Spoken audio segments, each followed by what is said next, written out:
मंदी का थाली हमारे कोलकाता बैरकपुर में भी आ जाए। আরাবিয়ান স্পেশাল খাবার দাবার এখন কলকাতাতেই। কোথায় শুনবেন? সেদিন চলে গেছিলাম ব্যারাকপুর চিড়িয়ামোড়ের কাছে জয়ন্তী সিনেমা হলের গ্রাউন্ড ফ্লোরে অবস্থিত মবিনা রেস্টুরেন্টে। বিরিয়ানি খেয়ে খেয়ে এখন তো বোরিং লাগে, তাই অন্য কিছু ট্রাই করতে চলে গেলাম। মনে হচ্ছে আমি আরব কান্ট্রিতে চলে এসেছি। আবার সামনেই দেখো বড় সড়ো একটা উট দাঁড়িয়ে। এই রেস্টুরেন্টে ঢুকে বুঝলাম এনাদের সবকিছুতেই আকর্ষণীয়। চেয়ার টেবিলের ব্যবস্থা তো রয়েছে, কিন্তু সব থেকে আকর্ষণীয় বসার জায়গা হলো এই দরবার, যেখানে একসাথে 10 জনেরও বেশি মানুষজন একসাথে বসে খেতে পারবেন।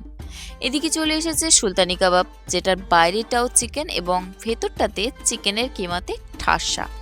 খেতে কিন্তু দুর্দান্ত ছিল। তারপরে হাজির রোজা আলী কাবাব।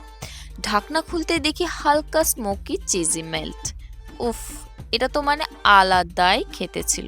এরপরে এনাদের সুন্দর সুন্দর মকটেলগুলো একের পর এক ট্রাই করছিলাম। তার মধ্যেই হাজির হলো মবিনা রেস্টুরেন্টের স্পেশাল লাহামান্ডি।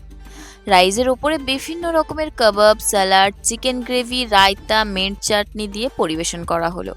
আরে হ্যাঁ, এখানে শুধুমাত্র ননভেজ খাবার দাবার পাওয়া যায় তা কিন্তু নয়, এখানে কিন্তু ভেজিটেরিয়ানরা এসেও খাবার দাবার খেতে পারবেন। শেষ পাতে ছিল আরবের ফেমাস কুনাফা। আমরা বাঙালি বস, মিষ্টি তো খেতেই হবে। এক্স্যাক্টলি আমাদের মানে মুবিনা রেস্টুরেন্ট আমাদের সিগনেচার ডিজার্ট আছে, যেটার নাম কুনাফা। এটা এক্স্যাক্টলি ভেতরে স্টাফিং আছে, আপনারা দেখতে পাচ্ছেন হোয়াইট কালারে। এটা এক্স্যাক্টলি মানে তৈরি করা হচ্ছে কর্নফ্লাওয়ার, মিল্ক অ্যান্ড চিজি। এটা এক্স্যাক্টলি চিজি কুনাফা আছে। আর বাইরের দিকে যে এটা আছে, এটা এক্স্যাক্টলি ভার্মাসেলি হয় না, সেমাই, ক্রাঞ্চি সেমাই দেওয়া আছে। এটা এক্স্যাক্টলি তুর্কির ডিজার্ট আছে, যেটা মিডল ইস্টে অনেক চলে, সৌদি, দুবাই।